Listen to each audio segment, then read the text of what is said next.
Assalamualaikum warahmatullahi wabarakatuh. Alhamdulillah, alhamdulillah, alhamdulillah. Kita masih lagi dapat bersama pada pagi ini dan semalam berita COVID-19 nampaknya dah satu digit kan. InsyaAllah lah, tak berapa lama lagi beberapa larangan akan InsyaAllah akan dilegakan. Yang paling penting bagi saya lah, supaya masjid dan surau kita boleh pergi solat 5 waktu untuk orang lelaki. Dah lama dah, tuan-tuan dan perempuan. Tapi duduk di rumah ni pun alhamdulillah juga dapat bersama dengan isteri dan anak-anak, dan kami tak pernah miss lah untuk solat berjemaah, dan mudah-mudahan ia menjadi suatu kenangan dalam hidup kita. Baik tuan-tuan dan perempuan, rasanya orang yang nak tengok live kita pada hari ni biasanya mesti ada FB kan. FB ni menjadi sebahagian daripada kehidupan kita. Saya pun suka FB kerana banyak perkara. Tetapi salah satu perkara yang saya suka, dia mengingatkan kita tentang masa lampau. Tiap-tiap hari dia keluar memories. Dan semalam, ya Allah, panjang dia punya memory untuk saya lah.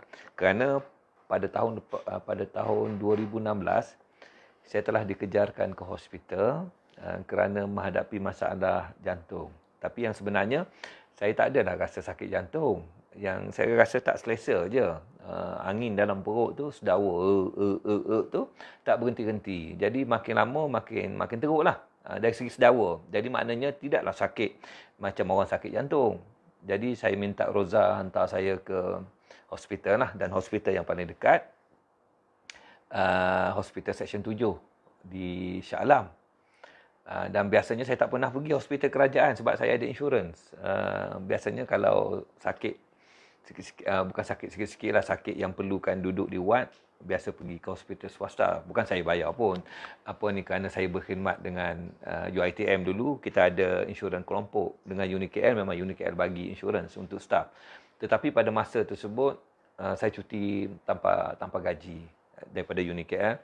Jadi saya punya fikiran, insurans saya tak jalan. Saya punya fikiran, saya tak tahu betul tak betul tu. Dan kerana malas nak belanja 3-4 ribu duit sendiri ni, saya kata hantar ke hospital Seksyen 7. Dan bila sampai di sana, petugas bertanya kepada anak saya lah, si Amiru tu, dia tanya ayah sakit apa. Anak saya pandai-pandai, dia sebut, dia kata ayah sakit dada. Bila sakit dada, maknanya merujuk kepada jantung lah. Terus dia tolak saya masuk line merah. Di hospital ni dia banyak line untuk kecemasan.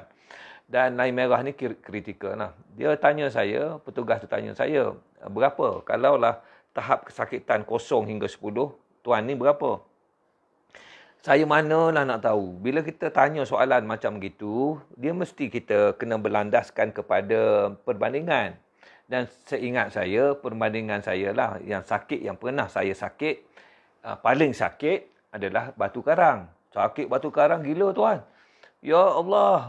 Aish. Dan saya tulis dalam buku, sakit batu karang ni lebih teruk daripada sakit beranak tau. Jadi orang perempuan marahlah kat saya. Dia kata, alah, pandai-pandailah kau. Beranak tak pernah kata macam gitu. Kata jangan. Saya kata saya tulis buku. Bila saya nak tulis buku tu, saya tanya follower saya lah yang ada di Facebook. Saya tanya, terutamanya orang perempuan lah. Saya tanya perempuan semua ni, pernah tak siapa di sini yang pernah beranak dan pernah kena batu karang? Saya tanya. Ada 5 orang yang jawab pada saya. Saya pun tanya lagi, mana lebih sakit? Batu karang dengan beranak? Dia kata, sakit batu karang lagi sakit. Bukan saya kan bohong, bukan saya kata, kita menulis ni berdasarkan fakta. 5-5 cakap macam gitu. Dah lah, cukup lah tu. Jadi tuan-tuan dan puan-puan, Masya Allah, Subhanallah. Jadi nak kata sakit, tak sakit. Tak sakit sangat lah. Tak comfortable. Jadi bila masuk emergency tu, doktor teruslah bagi obat bawah lidah tu kan. Obat jantung lah tu, untuk mengurangkan keredaan. Dia tanya saya lah, berapa skala sakit sekarang? Tadi saya dah beritahu petugas. 0 hingga 10, saya kata 8 lah. Pasal apa 8? Bagi sikit-sikit kan dia tak berapa layan kitanya. Saya sebut je lah 8. 8 itu sebutan saya je. Jadi bila ditanya kembali setelah makan ubat, saya jawab lah sebab tak ada perubahan. 8. Oh, dia frust. Petugas ni, doktor ni, dia memang baik. Doktor-doktor ni semua baik. Dia kerja dia nak bagi baik orang je. Kemudian dia pergi lagi, dia bagi obat lagi pada saya. Dia kata ini kali kedua ni, dia kata lepas ni tak ada dah. Dia kata kita cara lain pula. Bagi sekali lagi. Dan sama je. 8/10 saya kata. Dan prosedur seterusnya, injek dekat perut. Injek dekat perut. Pun sama. Tapi saya ni jenis, Allah kesian dekat doktor tengok tu. Saya pun dia tanya saya berapa skala sakit sekarang. Saya beritahu 7. Turun sikit, 8/7. Yang sebenarnya tak signifikan. Tak ada beza tu. Di sisi doktor. Saya nampak dia frust. Saya pun panggil dia, doktor, mai duduk sebelah saya. Dia pun duduklah sebelah saya. Doktor, saya nak cerita. Dulu, 2006, saya pernah dikejarkan ke Subanjaya Medical Center. Untuk simptom dia samalah. Kemudian saya dah buat angiogram. Angiogram ni masukkan wire dalam ni ya. Nak tengok jantung tersumbat tu. Dan doktor tengok jantung saya clear. Saya ni masalah angin dalam perut. Dia menolak naik ke atas. Ya Allah, pandai cerita kat doktor. Dia tengok saya tu semacam je. Dan doktor bagi obat obat angin. Saya kata, saya beritahu doktor macam tu. Doktor pun dia bangun, dia kata, tuan, saya percaya cakap tuan. Tetapi saya masih lagi menganggap tuan ini sebagai pesakit jantung. Sebab apa? Dia dah buat ECG apa semua, tanda-tanda tu macam tu. So dia pergi, dia patah balik dengan saya, dia pun bagi obat. Ni obat sakit, obat angin, makan. Tuan-tuan, saya tak naklah cerita panjang. Tetapi akhirnya adalah kurang sikit, lepas tu datang balik. Jadi pada masa datang balik tu saya beritahu doktor, dia datang balik rasa sebagaimana yang saya mula-mula masuk tadi. Masa tu pertukaran shift. Lepas pertukaran shift tadi, tiba-tiba masuklah head of department, Dr. Guna. Apa khabar Dr. Guna? Tentu Dr. Guna tak tengok kan. Dr. Guna datang, dia perempuan ya. Perempuan. Dia datang tu terus dia peluk saya. Dia pegang macam tu, peluk belakang lah. Peluk macam tu. Dia kata, good morning Prof. Saya tak kenal dia. Tapi saya tak tahu macam mana dia tahu saya profesor. Bila saya register ke apa semua, saya tak tulis Profesor Dr. Muhammad Kamil. Saya tulis nama saya Muhammad Kamil Ibrahim. Roza pun tahu dah perangai saya macam tu. Dan dia kata, morning, dok. Dia pun kata, kat saya dengar you ni pakar motivasi. Kenapa dok? Kalau pakar motivasi, kena hidup lama sikit, boleh tolong orang. Saya pun heran lah kat dia, kenapa dok cakap macam tu? Dia kata, saya dah tengok report ECG, saya dah tengok result darah yang diambil. Dia kata, menunjukkan Prof kena heart attack yang serius, yang kronik. Tapi Prof tak rasa sakit kan? Tak, saya kata. Prof tak ada rasa berdenyut-denyut gini, tak ada berpeluh-peluh kan? Tak ada, saya kata. Kenapa? Tahu tak kenapa? Sebab saya dah cek rekod perubatan Prof. Prof ada diabetes dah 17 tahun. 20 tahun. Diabetes menyebabkan mungkin orak saraf yang menghantar isyarat sakit ke otak sudah tidak berfungsi lagi.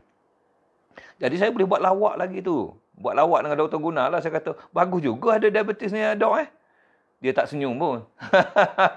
Dia doktor, dia tahulah apa benda nak melawaknya. Dia kata pada saya, tuan-tuan dan puan-puan, Masya Allah, Subhanallah. Dia kata, kami tak ada kepakaran kardiologi. Saya akan cari hospital-hospital yang sanggup terima Prof. Kita hantar serta-merta. Dan ringkaskan cerita, saya pergi ke PPUM. Dan PPUM buat angiogram. Dia tengok satu saluran jantung tersumbat 100%. Satu saluran jantung tersumbat 90%.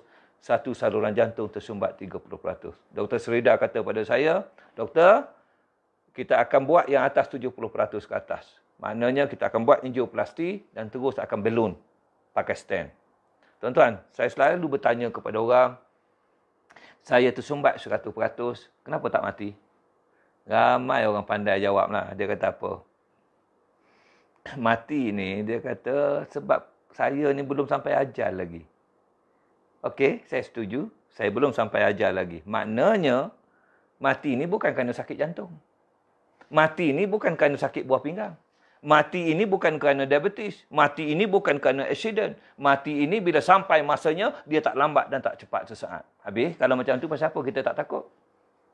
Kau ingat kau sehat sangat? Tapi mati bila-bila masa aja.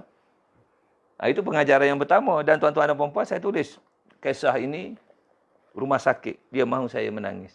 Pengajaran yang saya dapat daripada peristiwa ini.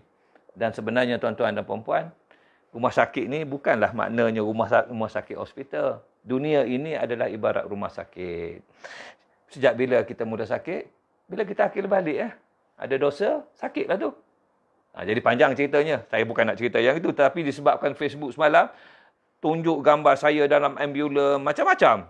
Ucap selamat daripada ramai yang mengenali saya, mendoakan saya sihat. Alhamdulillah dah 4 tahun. Masih lagi Alhamdulillah sihat. Baik. Kita sambung sikit 2 minit, 3 minit. Tentang tazkirah 5 minit, beri 2 minit. Tajuk hari ini sangat menarik. Bab 42 Mutiara. Tuan-tuan, follower saya 75% adalah wanita. Dah 100,000 lebih, maknanya 75,000 wanita. Wanita suka mutiara. Dalam Quran disebut mutiara Dia kata apa dalam surah Al-Hajj. Sesungguhnya Allah akan memasukkan orang yang beriman dan beramal soleh ke dalam syurga yang mengalir padanya beberapa sungai. Mereka dihiaskan di situ dengan gelang-gelang emas dan mutiara serta pakaian mereka pula daripada sutra. Nampak tuan-tuan? Mutiara ini adalah peralatan syurga. Kita akan dihiaskan dengan mutiara. Cantik kan mutiara ni? Dan semua orang nak mutiara, emas. Benda-benda yang cantik-cantik ini memang semua orang nak lah. Yang kalau mampu tu, ya Allah. Tapi ada masanya kan, ramai orang tu belian ke mutiara ke, dia pakai tu, dia rantai tu kan, dia pakai letak kat dada ni. Dia punya tudung ke apa semua, dia angkat sikit, selak sikit. Biasa kita jumpa macam tu. Sebab nak tunjuk belian yang besar tu. Tuan-tuan dan puan-puan, itu kalau niat macam tu tak berapa nak okey tu kan. Belian ni ataupun mutiara ni tak payahlah tunjuk-tunjuk ke orang, pakailah je. Kita ni mak kita suka sendiri kan. Ada orang pakai gelang emas ke apa semua, dia sising dengan macam tu supaya nampak semua panjang. Banyaknya. Ya Allah, buat akbar. Jadi bukan begitu Ini aurat lagi. Yalah, benda-benda macam gitu kita boleh elak, kita elak lah. Tak ada untung pun. Apa? Baik, apa lagi yang Allah kata? Dalam bab mutiara ini, inilah yang pernah diberikan kepada kami dahulu sebelum masuk syurga. Mutiara ada di dunia dan mutiara ada di syurga.